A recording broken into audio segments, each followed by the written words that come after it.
everyone, it's Tracy here and I have a custom order to share with you today.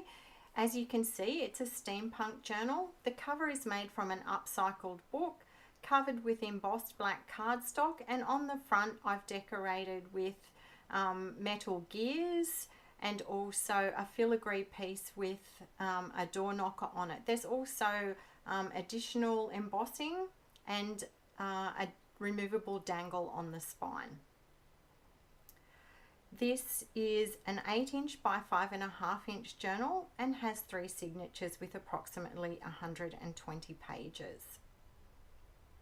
All of the paper has been tea dyed, and I've used Tim Holtz vintage photo around the edge of the papers and all of the pieces of ephemera.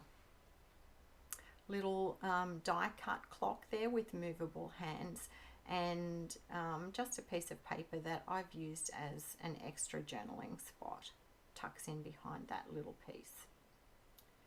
I've left a lot of space, as I normally do for journaling, done some stamping, and also used quite a lot of washi tape to accent. There's a little flip out, and that pocket is made again from embossed cardstock. Some little pieces of railway or travel ephemera there. The other pocket is made from tea-dyed vellum, and beautiful stamped card there from Teresa Myers, thank you. A side pocket there decorated with Tim Holtz washi and a die cut, and then a couple of cards. I've also used some pages from a vintage engineering manual to give more of that steampunk feel. That little tuck spot is on a vintage dictionary page. Fussy cut a balloon there and put it over a doily that I've stamped out. A Prima card used as a journaling spot. Some little ticket ephemera pieces there. The little tuck spot has 2 gears that move.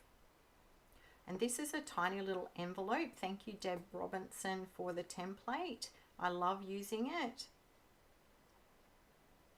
And a little piece there that you could write a little secret note on.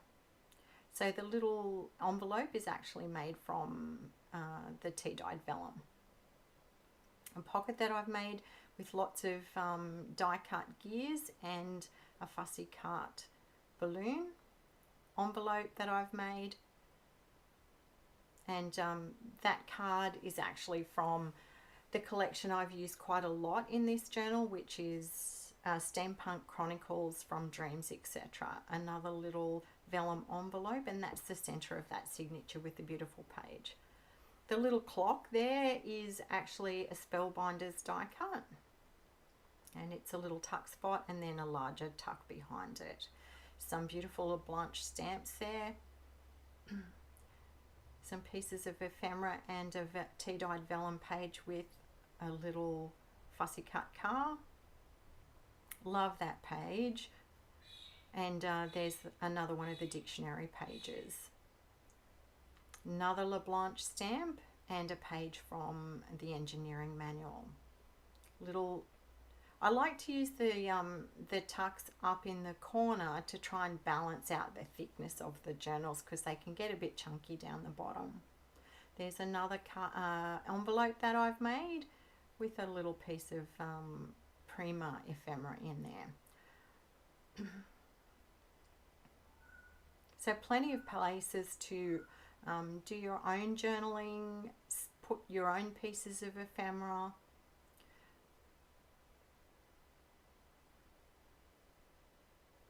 There's one of the doilies that from my die cut, which I love, and this is the last page in this signature, and the little gear that moves, and a card.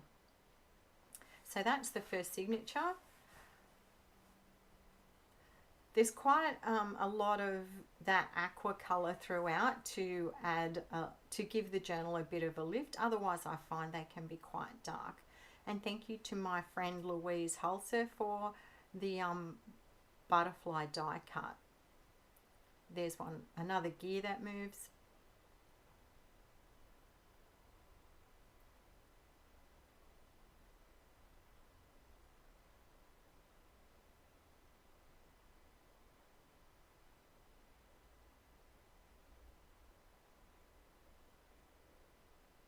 The large black card is again made with an embossing folder and then tea-dyed paper on the back so that you can actually use it to write. The little silver tag I also made with an embossing folder.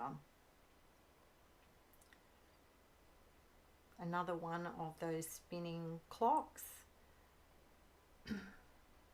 That's a piece from Pinterest, and again one of the little vellum envelopes with cute little cards that came from Digital Collage Club on Etsy. A quill as a tuck spot on the dictionary page, some washi tape, various pieces of ephemera from my stash, and one of the cards from the Dreams Etc. kit.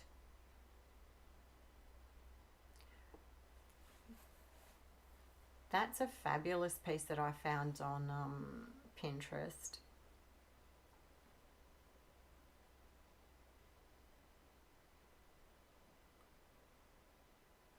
Another piece from the Dreams Etc. kit, and my new Tim Holtz stamp, which I absolutely love. No, Graphic 45 actually.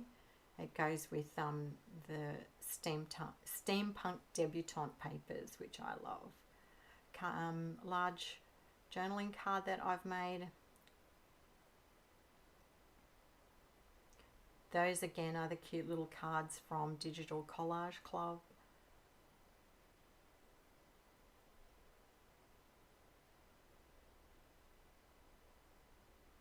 That piece is from Graphics Fairy.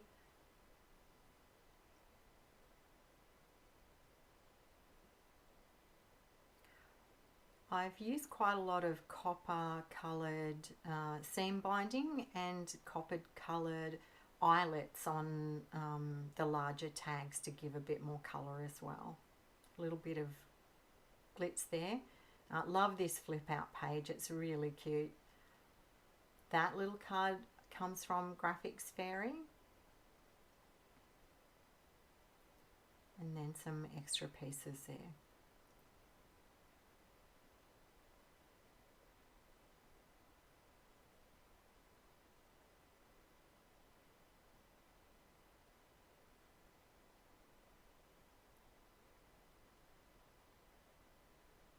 So there's a little clock that spins and then a gear behind it.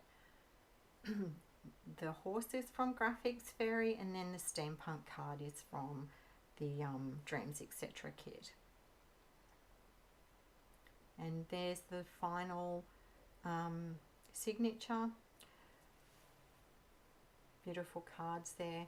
And the piece that I've used to decorate the pocket is actually from an Etsy store called Gecko's Gals, and it's a digital stamp.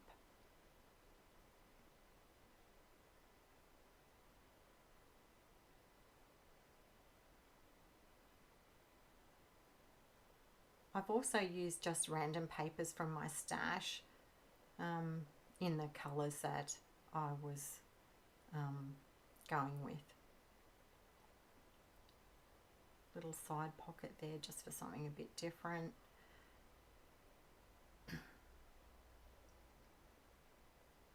Some more pieces from Teresa Myers, thank you.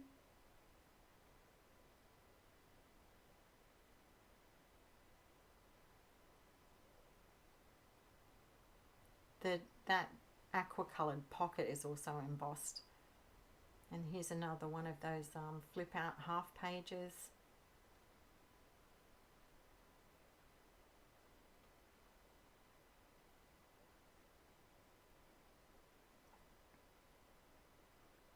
The Flying Man piece is actually from a Marion Smith paper.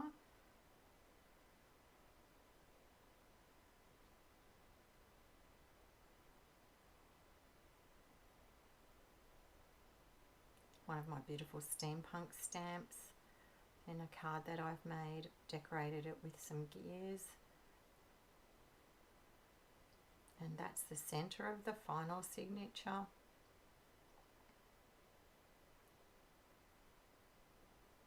Love this page with the eyes.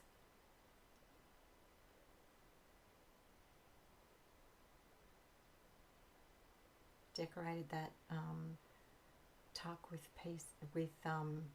die cut gears.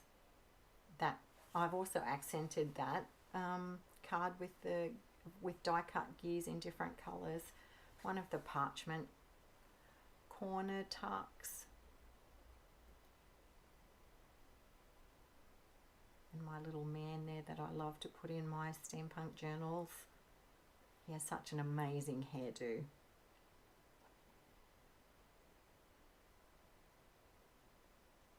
A random card from my collection because it was in the right colours, and stamped that with a postcard stamp. And there we have it.